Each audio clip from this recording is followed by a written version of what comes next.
जय गुरुदेव।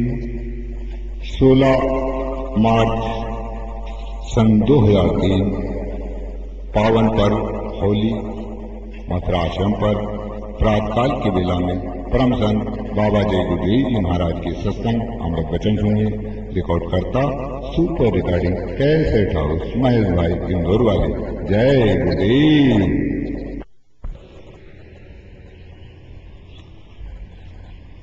जय गुरुदेव।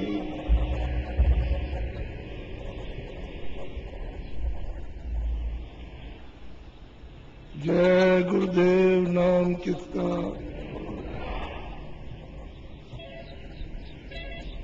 जय गुरुदेव नाम किसका।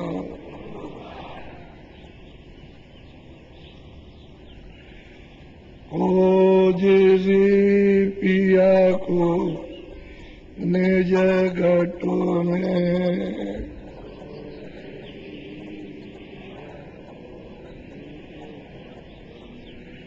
ओ जी पिया को निज घटों में,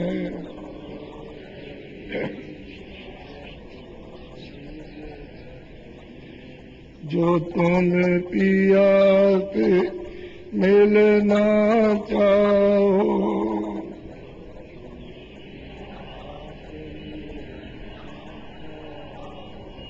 तो भटको मत जग में।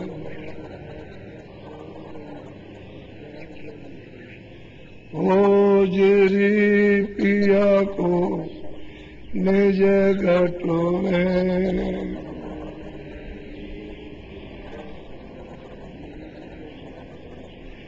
तीरथ भरत करम आचारा,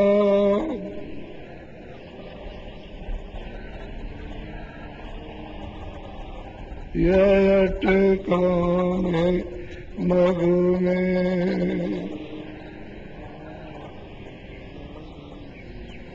ओ जरी पिया को निज घटों में,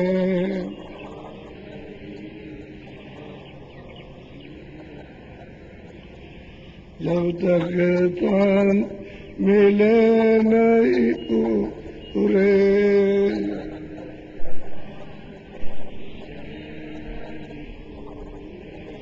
जब लगे शांत मिले नहीं पूरे,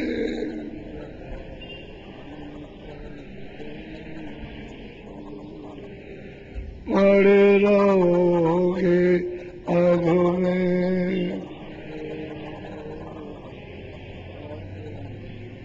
हो जरी पिया को निज घटों में,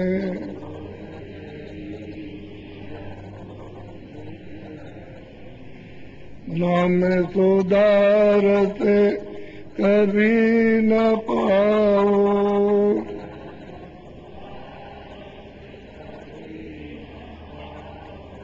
भटको जोनी खग में।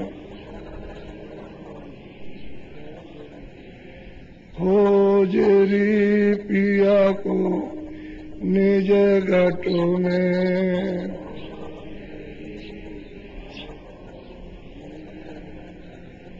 पंडित काजी देखते सब,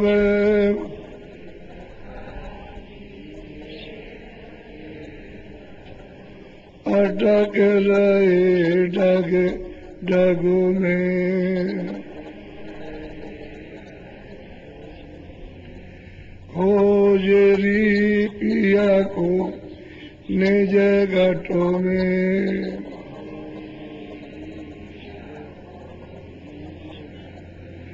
ये तो भूले बीते बात तुम्हें,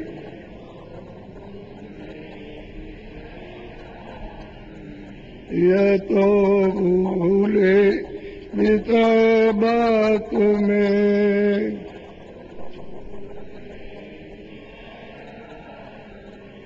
वर्ग से इनकी रग रग में,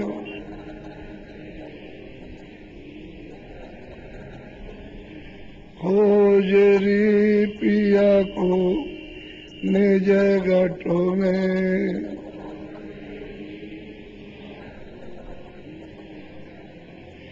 इनके संग पिया नहीं मिलना,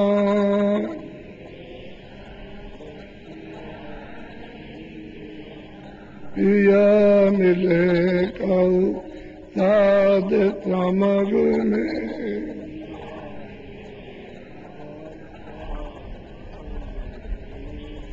खोजरी पिया को निज घटो में,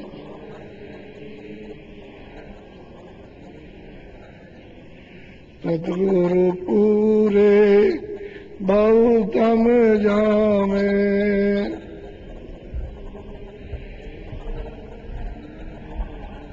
वो तो एक है अलग में,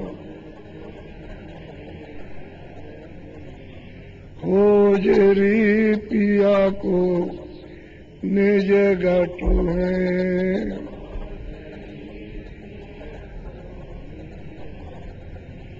खोजरी पिया को निज घटो में,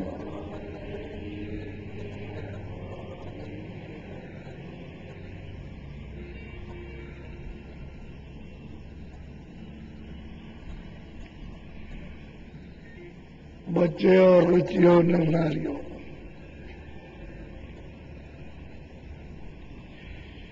जितना चाहोगे दुनिया में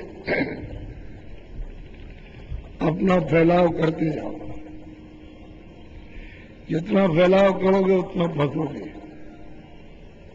उलझ जाओगे। और ये खेल काल भगवान का है, किसी की समझ में आएगा नहीं। इसी में उलझ करके और अपने आप को फंस करके बेबस हो जाओगे और कोई किसी का नहीं है, न तुम किसी के होगे न तुम्हारा कोई होगा। कहने को तो कहते हो ये मेरे है मैं इनका हूं, लेकिन तुम किसी के नहीं हो न तुम्हारा कोई है, खाली तुम्हारा स्वार्थ है। इनके साथ में जोड़ तोड़ लगा रहा, इसी में फंसे हुए को मेरा है तेरा है, ये तो काल का देश है। मोहब्बत प्यार सब आत्माओं से करो, जितने भी जीव है सब पर दया करो, सब पर रहम करो। जब सब पर करने लगोगे तो तुम्हारा फताव नहीं होगा। क्यों? कि तुमको ये बोध होगा कि मैं तो मालिक की सब जीवात्माओं को चाहता हूं, तो फंसोगे नहीं। लेकिन जब सीमा बना लोगे तो वहां फंस जाओगे, न तुम्हारा कोई होगा न तुम किसी को होगे, क्योंकि वो बराबर अपना नगाड़ा बजा रहा है कि देखो मैं आने वाला हूं, तुम समझ लो मेरी तलवार सामने लटके हुए मैं आ रहा हूं, फर से उड़ा दूंगा। अब वो तो डंडोरा पीट रहा है और आप बदोश हो, आपको कुछ ख्याल भी नहीं। तब तक आया और लेके चल गया। तो चिड़िया है चुन रही है, बाजार जोर से झपट्टा मारा, दाना उसके मुंह में रह गया और वहां आफत हो गई। ऐसे ये दाना छू रहे हो और थक से मार देगा मछली। तुम देखते देखते रह जाओगे, बदोश चले जाओगे और जो तुमको देखेगा वैसा हो जाएगा। क्या हो गया? इसी को देखो काल की सृष्टि है। मैंने लोगों को समझाया कि पहले यहां कुछ नहीं था, न जमीन थी न आसमान था, न कोई सूरज था और न कोई चांद थे, और न आप थे न हम थे, न कोई ईश्वर था न ब्रह्मा न विष्णु, न कोई देव न देवी न देवता, कोई नहीं था। न स्वर्ग था न वैकुंठ था, और न ब्रह्म था न ब्रह्म की सृष्टि थी, न पार ब्रह्म था न पार ब्रह्म की सृष्टि, कुछ नहीं था। पहले वो एक अकेला तो सागर है था, उसमें जितने डाल दो कुछ नहीं, अथाह सागर है। ये सब नदियों का पानी समझ में चला जाए उसमें क्या फर्क पड़ता है, तो वैसे ही भरा रहता है। ऐसे ही वो अथाह सागर है, एक ही था, कुछ नहीं था, और बेनाम था, बेरूप, उसका रूप भी नहीं कोई कह सकता, और नाम भी कुछ नहीं। अब यूं तो तुम कुछ ना कुछ इतारे के लिए नाम रख लो तो रख लो, लेकिन वो बेनाम पहले भी अब भी है, आगे भी रहेगा। जब यहाँ कुछ नहीं था तो उसकी मौज मर्जी हुई, उसने सबसे पहले क्या किया, आवाज, जो मुखार बिंद की उसकी आवाज में जो शक्ति थी, ताकत थी, उससे ये सब एक ताकत के साथ आवाज निकाली। तो ये सब मंडल लोग, अनंतों लोग, इतनी गिनती आपके अनेक इतने लोग हैं, उसने बना दिए एक ही आवाज है, तो ढांचा पूरा खड़ा हो गया। लेकिन यहां बीच में कुछ नहीं था, उसकी आवाज पर तो सब खड़ा हो गया, लेकिन और कुछ था नहीं, सब पोला था, पूरा का पूरा पोला था, क्या कुछ नहीं था। अभी बहुत दिनों तक पोला रहा, जब उसकी मौज मर्जी हुई तो उसने मतलब है कि अपनी जहां वो रहते थे उन सुरतों को उतार दिया नीचे, कि जाओ तुम नीचे जाओ, उतार करके ले आए। वो भी उन्हीं की आवाज सुन के, वो आवाज अलग है, ये तमाम मंडल बनाने की ये सब आवाज अलग है, उसकी आवाज अलग है। उसमें ला करके और झूला पड़ा हुआ है रस्सी का, वही नाम डोर पड़ी हुई उसी में बैठा दिया, और सब लोग उस मालिक का अखंड सबके सब, जिनको ईश्वर कहते हैं, खुदा कहते हैं, या गाड कहते हैं, या ब्रह्म कहते हैं, या अल्लाह कहते हैं, सबको बैठा दिया और उसी मालिक का सब ध्यान करते, अखंड ध्यान। और इतने युग, इतने कल्प बीत गए कि सारे विश्व की गिनतियों को एक जगह इकट्ठा कर दिया जाए तब भी नहीं हुआ। इतने युग और कल्प बीत गए, तब वो मालिक हो, तब वो प्रसन्न हुआ। उनसे पूछा कि भाई मैं तुमसे बहुत सेवा से प्रसन्न हो गया हूं, तुमने सेवा की है, तुम क्या चाहते क्या हो? तब उन्होंने कहा कि हमको छोटा सा कुछ दे दीजिए, क्योंकि अब ये मालूम हो गया कि मैं वहां मालिक के देश में जा नहीं सकता, तो इससे अच्छा यही कुछ मांग लूं। तो उन्होंने कहा अच्छा ठीक है, मैं तुमको दिया, तो छोटा सा राज, तो जीवात्माओं का सर से नीचे सतह का भंडार छोटा थोड़ा था, तो दे दिया और सब लोगों में बांट दिया, जितने लोग हैं सब में बांट दिया। तो ये जो सूरज और चांद है, ये जो दिखाई देता है, ये असली तो नहीं है, ये तो ऊपर की सुरतों का ये प्रतिबिंब पड़ा हुआ है। ये प्रतिबिंब है, उसका प्रतिबिंब उस पर, उसका प्रतिबिंब उस पर, चाहे चांद हो और चाहे तारे हो, चाहे सूरज हो, ये प्रतिबिंब है। जैसे शीशे को ऐसे रखो और इधर भी रहे तो सूरज का तो दीवार पर जाएगा, और एक वहां दीवार पर लगा दो और जरा सा तिरछा कर दो और उसका उस पर जाएगा, और एक वहां सीधा लगा दीजिए तो उसका उस पर जाएगा। ठीक है, असली सूरज नहीं, बिंब है, सूरज नहीं है। सूरज को आप देख ही नहीं सकते, तो यहाँ नहीं सूरज, बिंब पड़ा। ऐसे ही ये तारों का भी है, ये सब रोए हैं जीवात्मा ऊपर में जो दी गई है, और सब की सब अपने अपने लोकों में टिकी हुई है। तो यहाँ इनके लिए इनको भी दिया, जो सबसे नीचे उनके पुत्र हैं उनको दे दिया, उनको भी छुटा बना तो ले आए, ला करके मसाला मिला के तब ये रचना बैठी है। ऐसे तो विधि विधान से समझाने में आएगा, ऐसे समझ में नहीं आता है। पहले कुछ नहीं था। अब पहले तो जब आए थे तब तो कोई मतलब ये है कि गंदगी थी नहीं, पर जीवात्माएं निर्मल आई। सोचना मतलब यह है कि पवित्र आई। न उनका अंतःकरण गंदा, न मन गंदा, न बुद्धि गंदी, न चित्त गंदा और न जीवात्मा गंदी, उसकी तब तो आप यहां से वहां पूरा का पूरा देखते थे, सुनते थे। यानी कोई लोग बाकी नहीं, सब देखते जाते थे, सब सुनते आते थे। सब उधर से देखते आए, सुनते आए, सब कुछ इधर से देखते गए था। और मालिक का दीदार न था, कोई गंदगी थी नहीं। गंदगी तो बहुत दिनों तक नहीं थी। ये तमाम जीवात्माएं मनुष्य खेत में आई और मतलब सब बात हो रही हो, तो ये चारों खाने थी नहीं।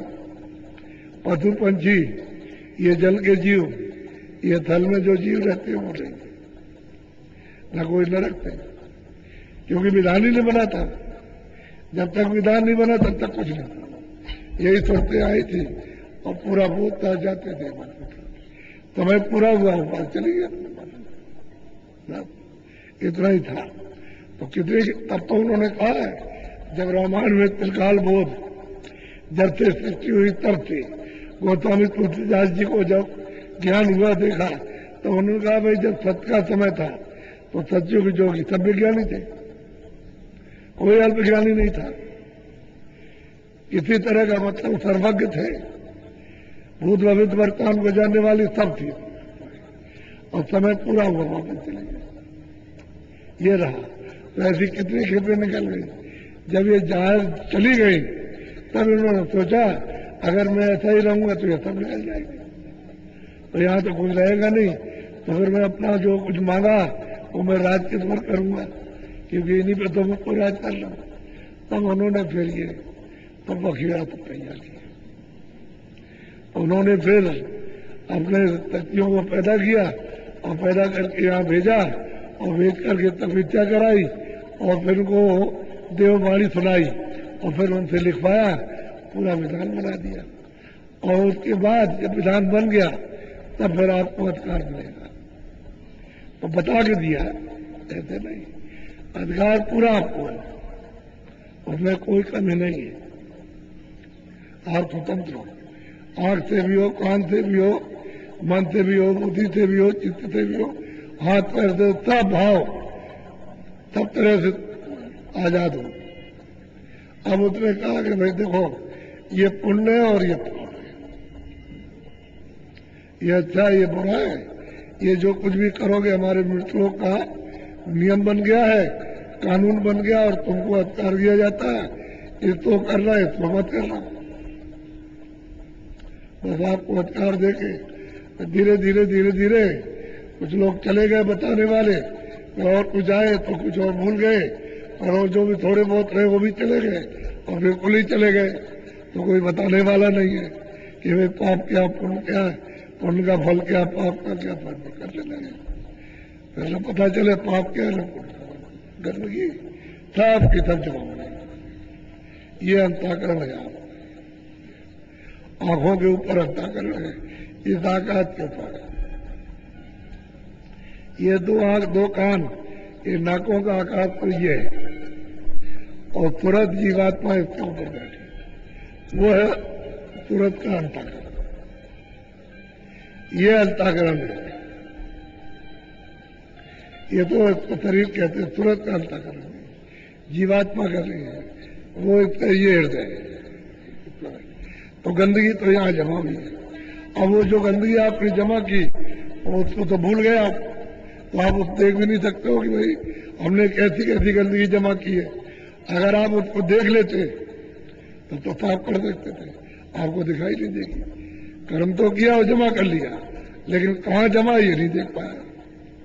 तो जीवात्मा जो है दब गई, ऊपर से गंदगी पड़ती गई, मत दब गई। जैसे मिट्टी पड़ी हुई चली जाए तो धीरे धीरे धीरे धीरे मिट्टी पड़ती है, सब दब जाएगा। अब जीवात्मा का पता ही नहीं क्या है, कहाँ, किसी को नहीं मालूम। अब महात्मा जब मिले तब तो पता खबर बताएगा, जब तक वो मिलते नहीं तब तक। तो यहाँ से बंधन पड़ा। पहले तो बहुत दिनों तक कितना पूरा समय सतयुग का बीत गया, और तब चला गया, कितने आए और चले गए, और तो बाद में आखिर में ये विधान बना है।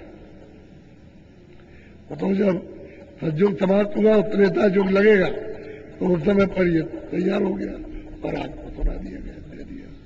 तो ये करने के आप इतने गंदे हो गए कि जब तक वो महात्मा न मिले और वो सफाई करे नहीं और आपको सफाई करने की कोई चीज पकड़ाए नहीं तो आप कुछ नहीं कर सकते। तब उसने देखा कि ये तो ये कर रहे थे, कसूर कर रहे, तो चलो जल्दी से 4 खाने बनाओ, तो 4 खाने बनाए। अंडज पिंडज हुआ जाता होगा 4 खाने।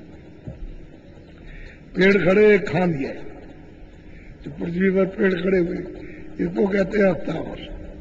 और जो पिंड से पैदा होते हैं जेड़ से, जैसे मनुष्य भी उसी से पैदा होता है, पशु भी वैसे ही पैदा होते हैं। एक अंडज होता है जो अंडे की आकार से पैदा होता है, बाहर अंडा रखा है, बच्चा उसमें से निकलेगा। फिर हुकमत जैसे पृथ्वी के अंदर छुपे हुए हैं, जब बारिश होगी तो फिर से निकलेगा। ये 4 खाने और इसी में नस्लें, इसी में अलग अलग नस्लें, एक नस्ल के कई एक सांप, एक नस्ल के कई एक बिच्छू, एक नस्ल के कई एक गोजर, तरह तरह के मतलब कई एक नस्लें बना रही। लेकिन मुख्य 4 खाने, एक नस्ल के कई एक वृक्ष। ये उसने कहा कि देखो इसका आपको इस कर्म का तुमको वहां फल मिलेगा, इसका ये मिलेगा। और उसने फिर नर्क बनाए कि चलो नर्कों में तुमको ज्यादा कसूर किया तो ज्यादा यातना दी जाएगी। और ये है जो ही चल रहा है। अब इसको कौन बैठेगा जब तक कि वो महापुरुष मिले नहीं, तो सफाई कौन करेगा? आपको तो कुछ नहीं। इसलिए आप वो ममता में, इसमें तृष्णा में वासना में फंसे। अब वासना ही आपको पेर रही है। तो कोलू जैसे चल रहा है ना, तेल निकलता है, ऐसे ही वासना पेर रही है। इसी में रगड़े जा रहे हो और मिलेगा कुछ नहीं। ऐसे चले जाओगे बस खाली, असर देखते रह जाएंगे। आए हो जाएंगे, राजा रंग फकीर जो आओ उसे जा रहा है, चाहे राजा हो चाहे रंग हो और चाहे फकीर हो। एक चढ़े सिंहासन, एक बांधे जात जंजीर। एक तो सिंहासन में बैठ के चला जाएगा, एक जंजीरों में बांधा जाएगा। या कोई रह नहीं सकता, क्योंकि उसने मृत्यु बनाया। जब उसने स्वर्ग बनाया तो भी रहने की जगह नहीं है। कुछ ही दिन तक रहो और बाद में फिर यहां जाओ। पुण्य छीड़े मृत लोगे, पुण्य जब छीड़ हो जाए, पूरा हो जाए, तो यहाँ ऊपर में ईश्वर के लोग भी नहीं टिक सकते। जो वो भी अस्थाई नहीं है, तो वहां भोग लो, और जो वहां आनंद और सुख भोगो, जब वो खत्म हो जाए तो फिर यहाँ जाओ। फिर यही कर्म करोगे, पार नहीं जा सकते। कि हम पार निकल जाए और जन्म मरते, वो तो भवसागर पार जाना पड़ेगा। तो भवसागर बहुत दूर है, बहुत दूर है, बड़ी लंबी मंजिल है। वहां पार होने के बाद तब ये जीवात्मा उतरेगी, तब अपने देश में अपने धाम में जाएंगे। यहाँ नहीं होता। ये तो अपने धाम से आई, अपने देश से अपने लोग थे, वो तो यहाँ है नहीं। ये तो परदेश है। तो आपकी समझ में किसी की आता नहीं, और कोई समझाने वाला मिलता नहीं कि आपको समझाए भी फिर रास्ता बताए। तो बड़े ध्यान से सुनो, महापुरुष कहते क्या है, ध्यान से सुनिए आप।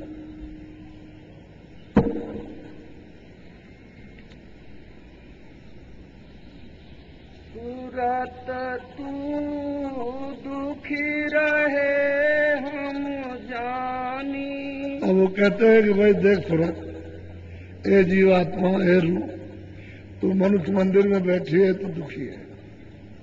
महापुरुष कहते हैं हम जानते हैं कि तू बहुत दुखी है, तुझे बहुत कष्ट है, और तेरे पास कष्ट दूर करने का कोई उपाय नहीं, कोई इलाज नहीं, हमको मालूम है।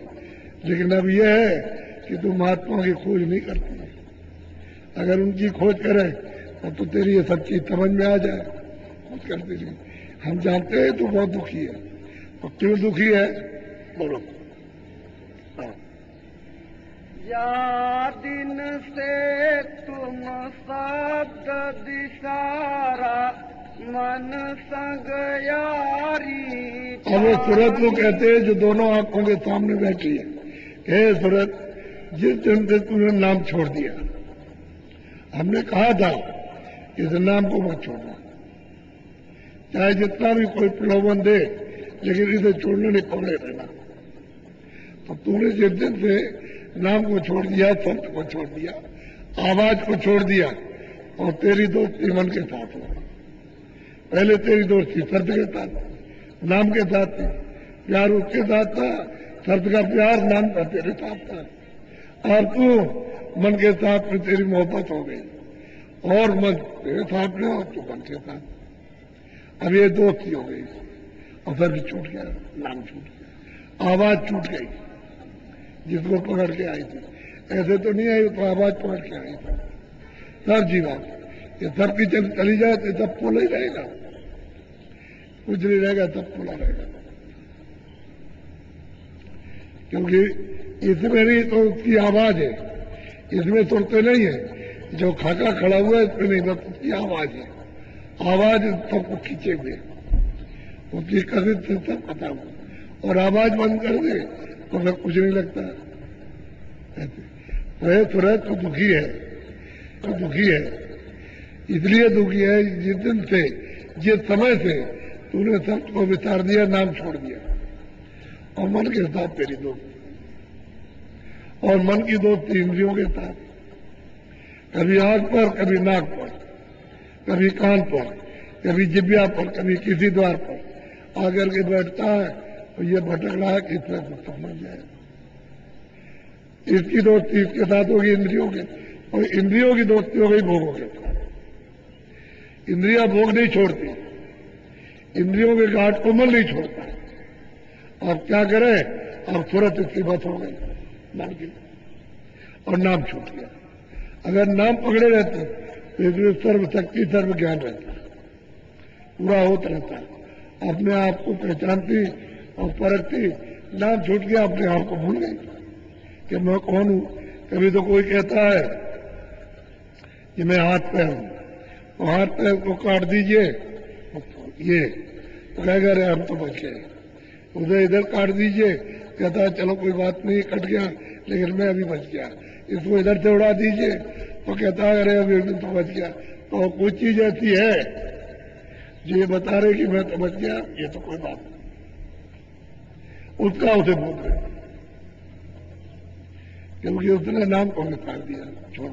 और नाम घट घट में, हर एक मनुष्य के घाट पर नाम आ रहा है, आवाज आ रही है, बाजा बज रहा है, बाणी हो रही है, शब्द हो रहा है, साउंड आ रही है, कलमा उतर रहा, देववाणी हो रही, हर एक घट में।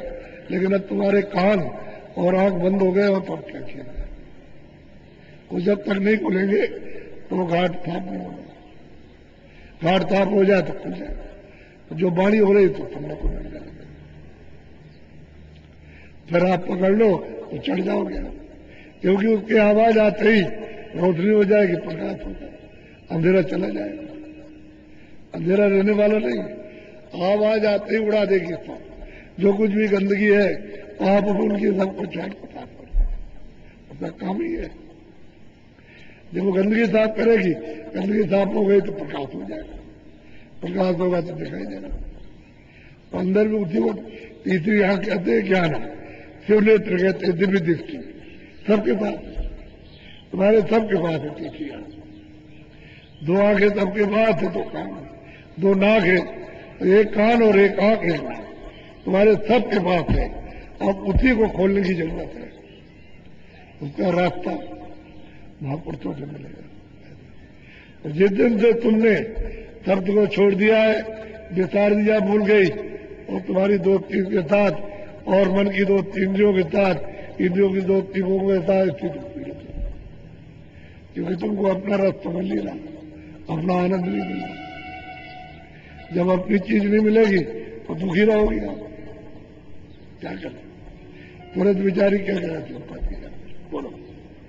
मन मूरख तन साथ बधानी, इंद्री स्वाद। वो कहते हैं मन मूरख, मूरख उसको कहते हैं कि किसी की सच्ची बात को न माने, उसी का नाम मूरख है। और मूरख नहीं, उसी को मूरख कहते हैं।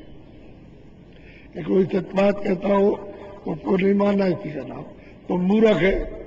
ये तन के साथ में तो बन गया इंद्रियों के घाट पर, और इंद्रियां भोगों के साथ बन गई।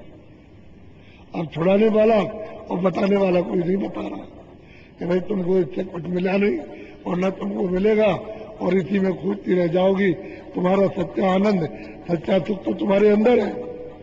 वो तुम्हारा घाट बंद हो गया, उसको खोलो तो तुमको सच्चा आनंद, सच्ची शक्ति, 24 घंटे बोलता रहता। उधर सपने दौड़ेगा, इधर जागने में दौड़ेगा। उधर सोचता है कि मैं राजा था, गरीब हो गया, उधर सोचता मैं गरीब था, राजा हो गया। आंख खुली, न राजा और न गरीब। इधर देखता है कि ये है, जब रात को सोया तो ये सब, दिन भी अंधेरा और रात भी अंधेरा, दिन भी सपने और रात भी सपने।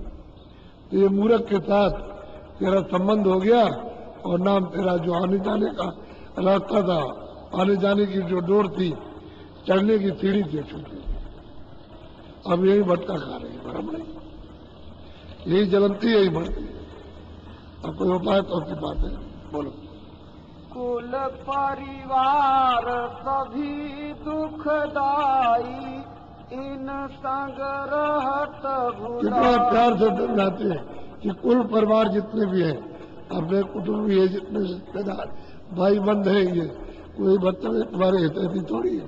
अपने अपने स्वार्थ के लिए पीछे पड़े हो, निपट लड़ाई। अब देखो तुम गाँव में, घर घर में, तब में लड़ाई, तब में हर जगह लड़ाई। जहां देखिए तहाँ झगड़ा, अपने स्वार्थ के लिए हर जगह झगड़ा। कहीं किसी जगह जाओ उसी जगह झगड़ा, हर घर में, हर व्यक्ति में झगड़ा है। तो ये सब अपने अपने स्वार्थ के लिए, इसमें फंसे पड़े। और कोई तुम्हारा नहीं है। अगर कोई तुम्हारा हो और तुम किसी को हो तो कहा जाए कि नहीं भाई ये तुम्हारे और तुम इनके हो, तुम इनका भला करोगे, तुम्हारा करे हो पूछ रहे। वो तो जहां मतलब उनका जहां गया तब लात मारी, अलग कर दिया और रो रहे, चिल्ला रहे। हर एक गांव में, घर घर में झगड़ा है। जमीन बांट दो, घर बांट दीजिए, जानवर बांट दीजिए, रुपया पैसा बांट दीजिए, मार का आपस में ऐसी दुश्मनी कि दुश्मनों के साथ में भी दुश्मनी नहीं होती, और न कुल परिवार ये दुश्मनी हो जाती। और दुखी है बेचारा, क्या उपाय क्या? अब कोई महात्मा के पास तो गया नहीं, जहां उसको सतबोध मिलता, बुद्धि का विचार विवेक जब उसमें आता, वो तो कहीं संगत मिली, उसी संगत में होता। अब कहते हैं भाई तू दुखी है, हम जानते हैं, लेकिन जब तुझे शब्द मिलेगा, नाम मिल जाएगा, तभी तू सुखी होगी, दूसरा कोई बोलो। तू चेतन यह जड़ सब मिथ्या, क्यों कर मेल। अब कहते हैं सूरत, तू तो इस जड़ में अकेली चेतन है, और ये सब जड़ है, ये सब झूठ है। जल, पृथ्वी, अग्नि, वायु, आकाश, इसका जितना भी मसाला है, स्वर्ग और वैकुंठ, वो भी एक मसाला है, वो इससे हल्का है, बारीक है। सूक्ष्म मसाला उससे भी बारीक है, कारण मसाला वो भी, तो वो भी जो तत्व है उसको साथ लगा दिया गया किसी के, तो वो अपने उस तत्व में मिलना चाहते हैं, लेकिन जब उनको रास्ता नहीं मिलेगा तो यहाँ मतलब है। तो ये कहते हैं जड़ है, तुम्हें क्या है, और तू चेतन है, तू मालिक के अंश है। अपने धाम से आई, मालिक ने तुझको भेजा, उसकी खबर नहीं थी। जब तू बदहोश हो गई, इनमें मिलकर के तुझे होश नहीं रहा, तो बिना महात्मा के तुझे जगेगी, महात्मा मिलेंगे तो तू चेतन है। ये सब जड़ और मिथ्या है, ये सब झूठ है, सारा खेल, सारा तमाशा सब झूठा है। एक महात्मा जी जा रहे थे, तो लोग खेल खेल रहे थे। महात्मा जी बोले, चले अरे भाई क्या कर रहे हो? क्या लगे मैं खेल खेल रहा हूँ, किसके लिए? आनंद के लिए। अरे भाई तुमने कितने बार खेला, कुछ आनंद मिला? कि आनंद तो नहीं मिला, लेकिन ये सोचते रहता हूँ था आज मिल जाए, आज मिल जाए। तो महात्मा जी बोले तुम यानी चाहे जितना खेलो इसमें आनंद है। तो ये बोला लड़का, कह लगे महाराज फिर आनंद कहाँ मिलेगा? कह लगे वो तो जब मेरे पीछे आओगे तब आनंद मिलेगा। तो छोड़ के चल दिया उनके पीछे पीछे गए। चलते चलते 10 दिन तक चले, साथ ले गए, पीछे पीछे उसको उपदेश सुना ले गए। उसने कहा कि देख आनंद तुझे ऐसे मिलेगा, तुझमें तो आनंद प्राप्त चाहता है, आनंद पाना चाहता है। कह लगे हाँ पर तो बताया कैसे करता है। जब रास्ते पर बैठा, घाट पर बैठ गया और करने लगा तो फिर आनंद मिलेगा। बोला कह लगे ये तो सच्चा आनंद है। और वो कह लगे झूठा, जा तू बता जा करके क्या झूठा है, तेरी एक बात मानेगा? वो सब मूर्ख है। तू उनमें से निकल गया क्या जो सच्चा आनंद प्राप्त किया? नहीं, वो सब के सब मूर्ख है, तेरी बात एक भी नहीं मानेंगे। तो ये बात है, कितना भी समझाओ उनको बताओ तो बात ये कि वो अपनी बात के सामने उनको समझे कुछ नहीं, उसका नाम मूर्ख है। महात्मा सच्चा भेद देते, सच्चा रास्ते जीवात्माओं को जगाते हैं। कहते तू तो चेतन है, ये सब जड़ है, और जड़ होते हुए मिथ्या नहीं, झूठे।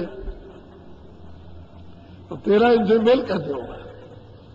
अरे तेरा राज्यों में जात पात का तो नाता है नहीं, ये जड़ है और तू चेतन है, तो तेरा मिलाप इनके साथ कैसे होगा? जड़ के साथ। ये तो सब मसाला जड़ है, इसमें फंसी पड़ी हुई है और फिर ऊपर से तूने बोझा ला दिया। अब ये बोझा साफ हो जाए तो तेरा घाट खुल जाए तो निकल जाएगा। महात्मा मिलते रहेंगे, मिलेंगे तभी ये काम होगा। बहुत प्यार से समझाते हैं। बोलो ताते चेत चलो यह अवसर नहीं भरमो तुम खा। जैसे भाई इससे एक काम करो, चेत जाओ, जैसे महापुरुष के उत्पाद में जाओ और जो कुछ सुनाए वो तुमको कि चेतन क्या और जड़ क्या है, उसको चेतो जगो और समझ करके यहाँ से जल्दी निकलो। अगर तुमने देर कर दी तो चारों खानों में भरमोगे, अंडे पड़ने जो खबर जाता है इसमें और फिर नरकों यातनाएं भोगनी पड़ेगी। इसलिए जाग जाओ, चेत जाओ और सत्संग में कहीं सुनो, सुन करके समझो अच्छी तरह से और उससे रास्ता ले लो, जल्दी करो, देर मत करो। हर तरह से जगाते हो कि भाई ऐसा करो कि अब जाग जाओ, भूख आ जाओ। तुम जब भी मोह ममता में सो गए बस हो, कुछ करनी करो, मार मन डालो।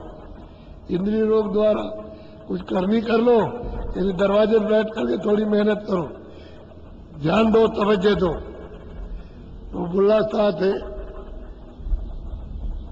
खेत में उखाड़ करके और धान लगा रहे थे, पौधा रोपाई कर रहे थे। किसी ने कहा कि बुल्ला साहब हमने सुना है कि भगवान को देखा आपने? कहले हाँ देखा। झूठ नहीं बोले, कहा देखा। कहले भगवान कैसे मिलेगा?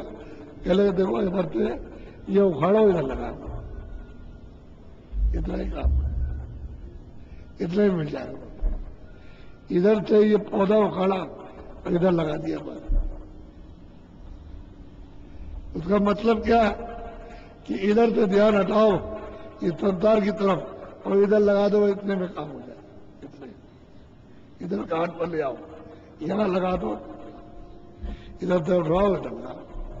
अब तुम इधर से तो हटाते नहीं हो, इसको तो इधर से छुटकारा नहीं करते, तो बताए रहते हो। तो बताओ इधर तो कुछ लगेगा नहीं। इतना ही भगवान में उन्होंने सच कहा कि भगवान मैंने देखा, और वो कहते हैं कि मैं रोज देखता हूं लेकिन इधर देखता हूं, जब आंख खुल जाएगी तभी वो सामने दिखाई देगा। तो हमने इधर से ध्यान हटा लिया और वो अपना मेहनत का काम करते थे, थोड़ा उद्यम के लिए कर लेते थे। इधर से पौधा उखाड़ा, इधर लगा दिया था। ऐसे मौके से पूछा उसने कि एकदम होश आ गया वो, तो उनके पीछे हो गया। जब उतरे तो रहा कि हाँ ऐसे मिल जाता है, तो गया उनके पास, सत्संग सुनने लगा और कहा महाराज अब कृपा दया कर दीजिए, अब हमको विश्वास हो गया पूरा। तब उन्होंने रास्ता बताया, देख ऐसे मिलेगा, अब इधर से ध्यान हटा दे, इधर से अपनी बात को यहां लगा दिया, इतने में काम हो गया। जब उसने ये काम किया तो आंख खुल गई, उसके कान खुल गए, देखने लगा, सुनने लगा। महात्मा जब जब आते तब तक वो सच्ची बात कहते, सच्चा रास्ता बताते। लेकिन आप इतने उलझे हो, फंसे हुए हो अज्ञानता में, झूठ में, कि आप उसको सत्य समझते हो। ये सत्य कुछ नहीं है, जो कुछ देख रहे हैं सब झूठ है, कुछ नहीं।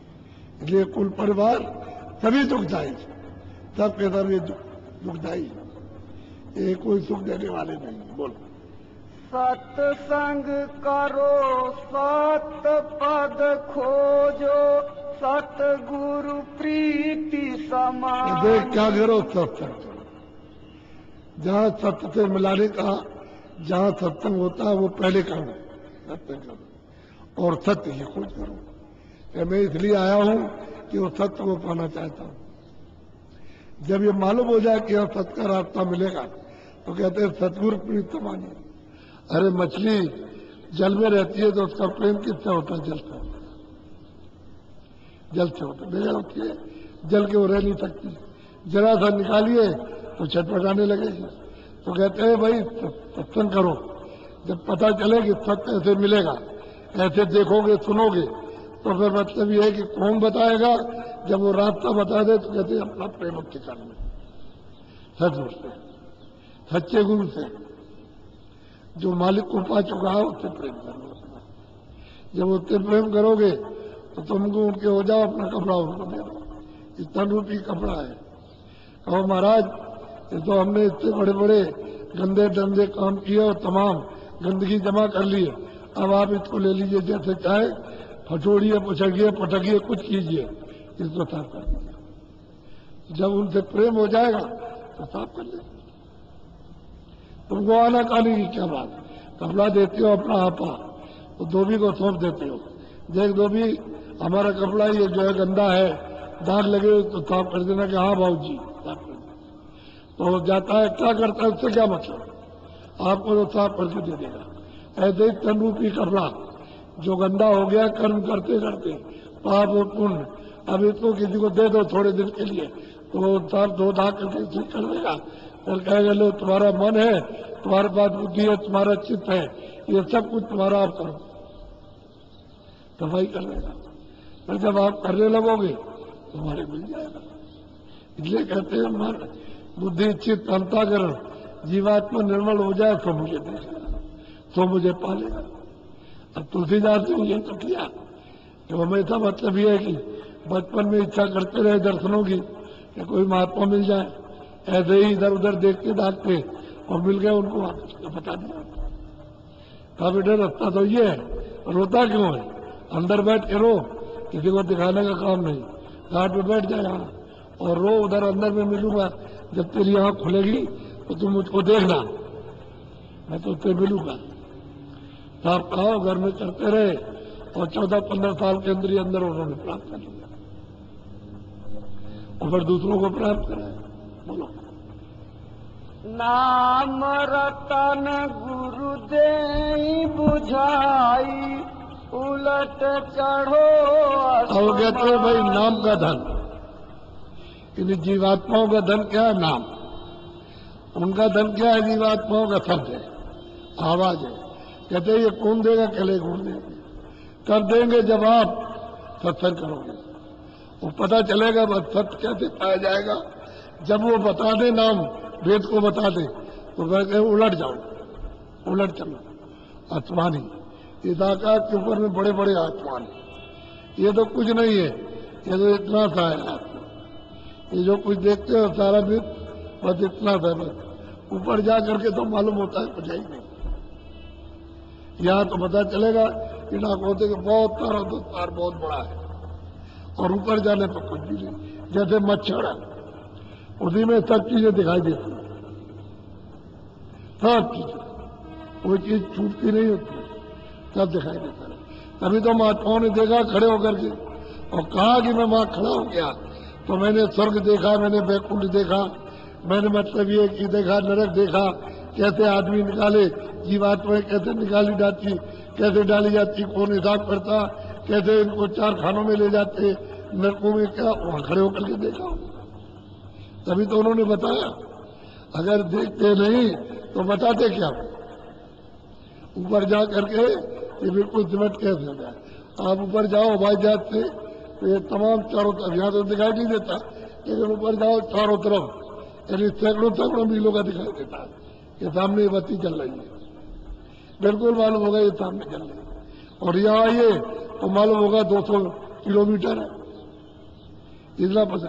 तो ऊपर जाने पर मतलब है छोटा समय है, ये छोटा दिन, ऐसे कोई बड़ा नहीं है, लेकिन उसी में आफत पहुंची हुई है कि तुम आए हो, चेतन आए थे, चेतन के साथ संबंध था, अब संबंध तुम्हारा चेतन से टूट गया, अब यहाँ जड़ में आकर के मिल गए और हो गया, ज्ञान चला गया, शक्ति चली गई, तो अब कुछ नहीं बात। अब कह लो पहला काम क्या है, सत्संग करना।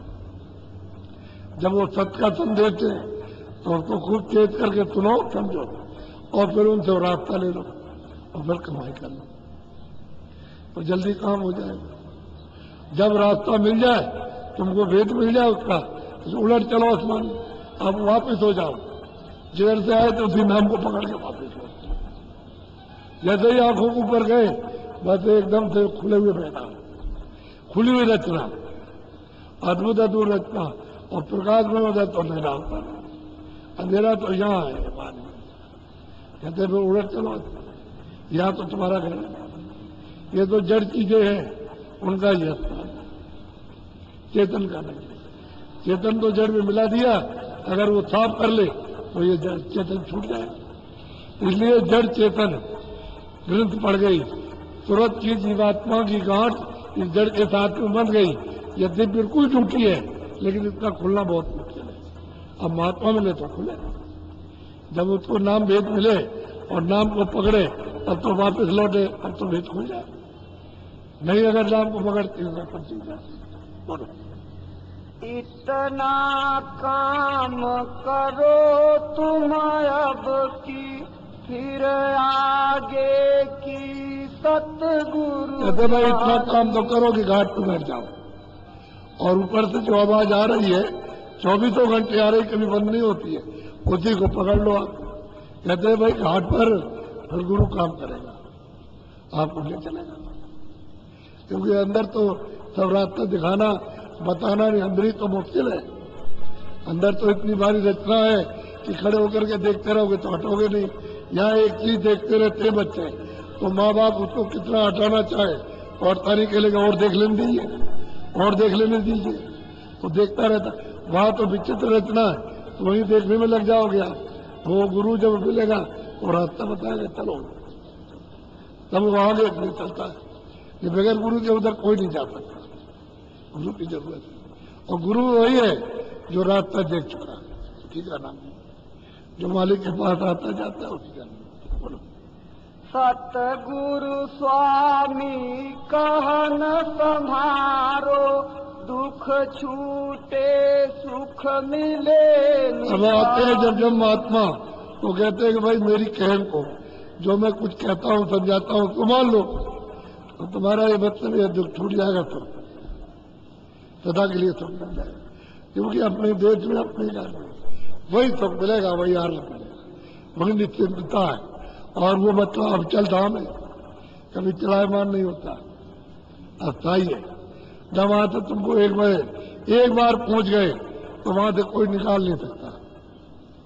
एक बार वहां से आए हो अभी तक पहुंचे नहीं, जो पहुंच गए वापस नहीं आए। पहले जब शुरू में आए थे तब तो सब के सब पहुंच गए, तब चले गए वापस, तब मैं पूरा किया, सब के सब गए वापस। तो कितनी खेपें चली गई, पीछे के लोग रह गए, उनको बता दिया, अब फंस गए आप। तो जब से आए तब से अभी तक नहीं लौटे। अब कहते हैं सदगुरु की कहन, उनका रास्ता जो है उसको तुम पकड़ लो अच्छी तरह से, और वो मदद कर देंगे, सहयोग दे देंगे, तुम चल पड़ोगे, निकल चलो। तो सब हैरानी, सब तुम्हारे दुख संकट ऐसा पड़ जाएंगे, तो का सागर तो था हमने कहा आनंद का सागर है, ज्ञान शक्ति से। बोलो सीधा सीधा। तो मैं आज आपको नाम बता दूंगा। भाई इतना ध्यान रखो, ये बात सत्य है कि आपने अभी तक नहीं सुना, ठीक है, लेकिन जब कभी कोई सच्ची बात को सुन लो तो उसको मानना चाहिए, उल्लंघन नहीं करना। क्यों? कि उसमें तुम्हारा ही हित है, और तुम अगर उल्लंघन करते हो तुम्हारा नुकसान हो। आप सबके सब लोग सहकारी रहो, असुधार नहीं करना। चाहे आदमी का हो, चाहे बच्चे का हो, चाहे बच्ची का हो, चाहे पशु हो, चाहे पंछी हो, चाहे कोई कीड़ा हो, चाहे जल का जीव हो, चाहे वो थल का हो, उसका आहार नहीं करना। जो चीजें आपके लिए उसने बना करके सब दिए हैं, उन चीजों का सेवन करो। इसकी मलम पच्ची के लिए इसको निरोगी रखो। असुधार करोगे तो इसमें मतलब तरह तरह के कीटाणु पैदा हो जाएंगे और तरह तरह की बीमारियां।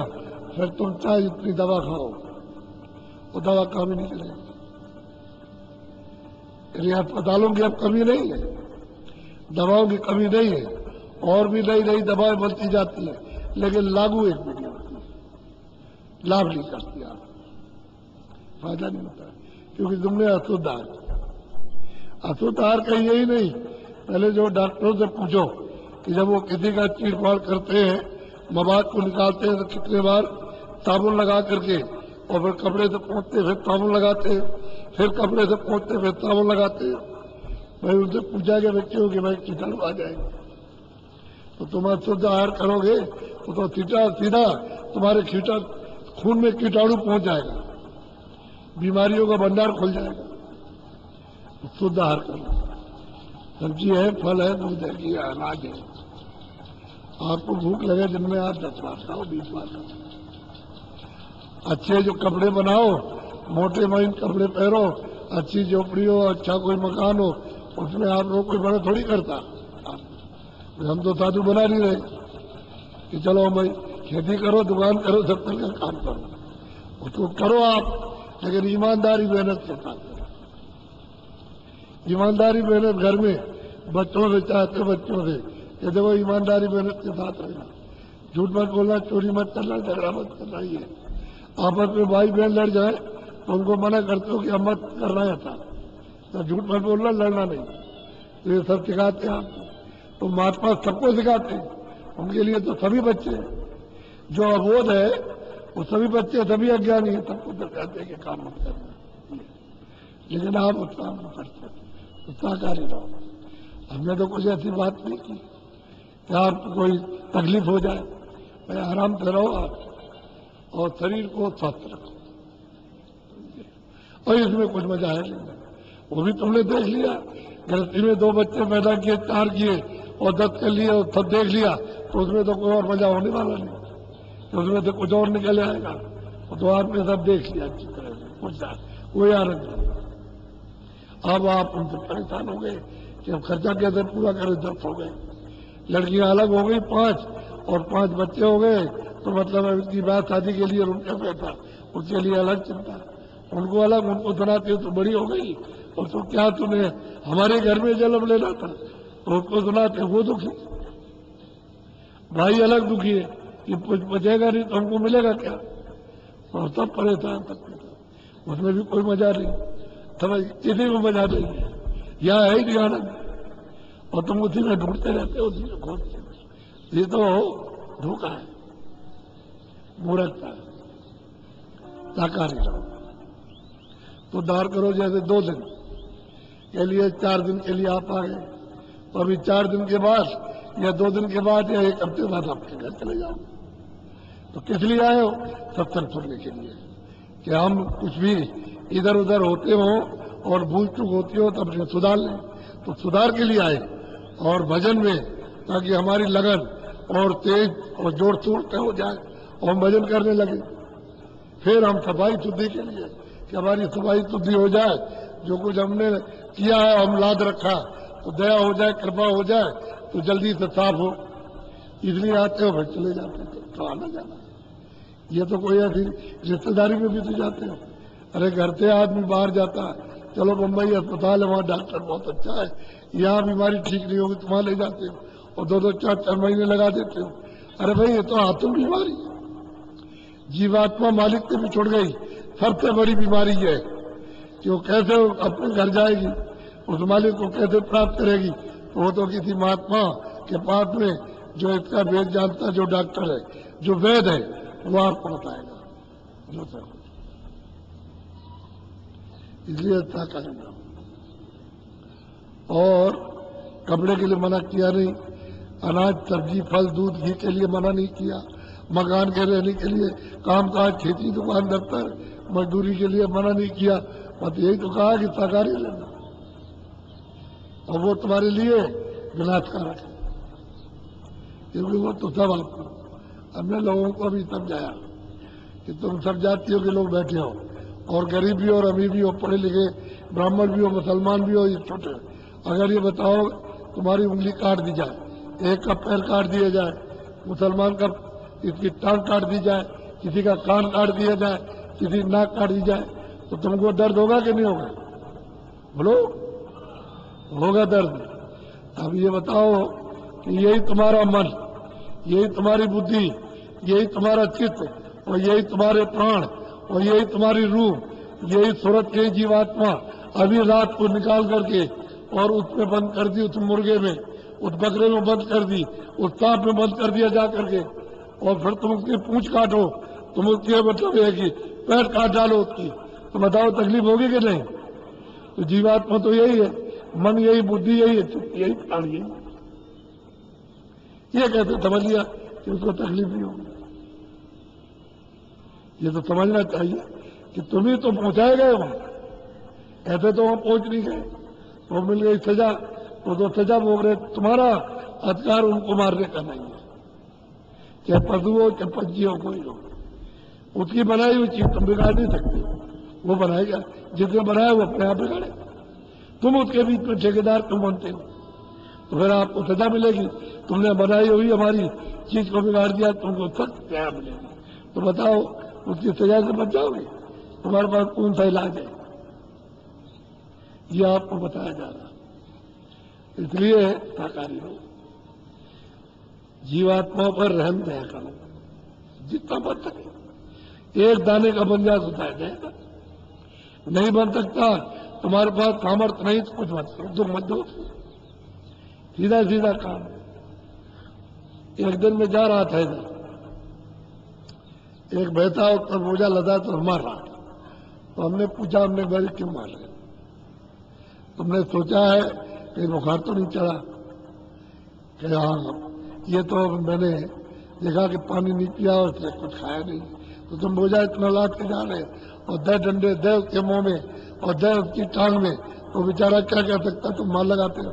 अगर तुम्हारे ऊपर बुखार चढ़ जाए और 2 बोरे लाती है जाए, तो बताओ तुम ले जाओगे? क्या लेंगे? नहीं, तो खोलो, दूसरा ले आओ समाज। तो उसने सुना कि हमारा तकलीफ है बड़ी, जैसे तुम हो वैसे वो है। तुमको इसमें बंद कर दिया है और फिर तुम्हारे ऊपर बोझे लाते जाओ 10 डंडे, बताओ क्या होगा? ये बात बिल्कुल सत्य है। महात्माओं ने सब कुछ देखा, तब आपको ये बताया। फिर ये बीड़ी और हुक्का तो पियो, मैंने तो कभी पिया नहीं है, लेकिन आपको मना नहीं करता हूं। किनको? जो पीते हो। हुक्का बीड़ी मना नहीं करता, लेकिन जो लड़के और लड़कियां या कोई आदमी बड़ा छोटा, उसको कोई अगर नहीं पीता है तो कभी मत पीना। आप कभी पीजिएगा नहीं, जो पीते हो वही पी लो, वो कोई अच्छी चीज नहीं है। लेकिन आप कोई बात नहीं सुनते हो। कितने लोगों से मैंने कहा, भाई क्यों ये तुम तंबाकू खाते हो और इससे तरह तरह की बीमारियां हो जाएंगी, तरह तरह की बीमारियां होने लगी, शिकार हो। अब वो कहते हैं महाराज कैंसर हो गया, अब कैंसर हो गया तो क्या करें? अब मैं तो पहले तुमको मना किया था, बहुतों को मना किया, बड़े अकड़ के हमको तंबाकू खाना मना करने आए। अब मना थोड़ी कर रहे थे, अब तुझको तकलीफ हो जाएगी तो फिर पीछे से तो दुखी होगा, इसलिए सोच रहे थे कि भाई तकलीफ ना, लेकिन अकड़ गए। अब आए कहते हैं दवा अब तो हमने छोड़ दिया। हमने कहा छोड़ने से क्या होता, अब क्या, जब तुमने बात नहीं मानी। इसलिए हुक्का बीड़ी पियो, ऐसा कोई नशा मत करो कि तुम्हारी बुद्धि पागल हो जाए। हमने देखा अपनी आंखों से कि नशा करके अपनी लड़की के ऊपर हाथ चलाते हैं। और बात तो छोड़ दीजिए, ना अपनी लड़की ना दूसरे की, ना इसकी लड़की ना उसकी लड़की, और गाली गलौज अलग करोगे, मारपीट अलग करो, क्या फायदा। जब तुम्हारी बुद्धि पशु हो गई तो पशु जैसे कुछ नहीं समझते ऐसे आप भी नहीं समझते। ऐसा नशा मत करो, कोई हो। मुसलमानों की किताबों में लिखा है कि किसी मुसलमान ने, जो मुसलमान है, उसने एक कतरा शराब की बूंद अगर पी ली है और उसका जिंदा ही जला दिया जाए तो उसके गुनाह माफ नहीं होंगे। रामायण में लिखा है कि गंगा जल के घड़े में गंगा जल को ला करके और उस पर एक नली लगा करके और चढ़ा दिया जाए आग पर, और उधर वो पानी गिरे तो उसको कभी संत पान नहीं करते, संत करे नहीं पाना, पर रामायण में लिखा है। जब इतना सख्त उन्होंने वचन लिखा है तो उसको समझना चाहिए कि भाई हमारी रामायण क्या कह रही, हमारी ये क्या कह रही, हमारी गीता क्या कहती है, हमारा भागवत क्या कह रहे। जब तुम्हारे सामने तुम्हारे ग्रंथ थे, महात्मा तो अभी आए।